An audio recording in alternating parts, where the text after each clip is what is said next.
উপস্থিত আছেন ইসলামী শ্রমিক আন্দোলন বাংলাদেশ কেন্দ্রীয় কমিটির সিনিয়র সভাপতি হযরত মাওলানা সিদ্দিকুর রহমান।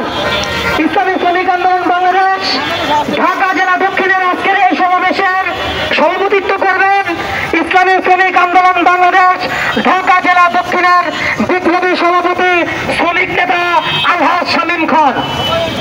উপস্থিত কেরানীগঞ্জ মডেল দক্ষিণ কেরানীগঞ্জ থানা শাখার সহযোগিতা বন্ধুগণ, আজকে এই শ্রমিক সমাবেশ আমাদের কিছু লক্ষ্য এবং উদ্দেশ্য আছে।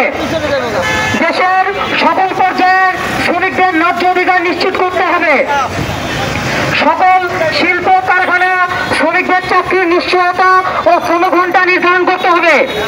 গার্মেন্টস শ্রমিকদের মাসিক বেতন ভাতা ও সকল সুবিধা যথাসময়ে নিয়মিত প্রদান করতে হবে। নারী শ্রমিকদের ধর্মীয় পোশাকের স্বাধীনতা নিশ্চিত করতে হবে। যৌন হয়রানি ও অপ্রীতিকর ঘটনা এড়াতে নারীদের জন্য আলাদা ও নিরাপদ কর্মসংস্থান নিশ্চিত করতে হবে।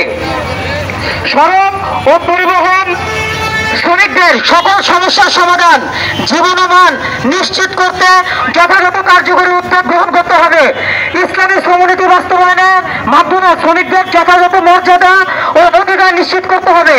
কর্মসংস্থানের সকল ক্ষেত্রে সাধারণ শ্রমিকদের প্রতিষ্ঠানের লভ্যাংশের যৌক্তিক অংশীদারিত্ব প্রদান ও বীমা সুবিধার আওতায় আনতে হবে।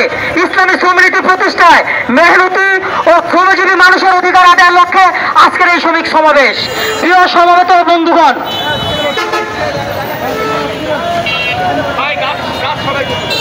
সবাই রাস্তায় নাই ভিতরে গেছে।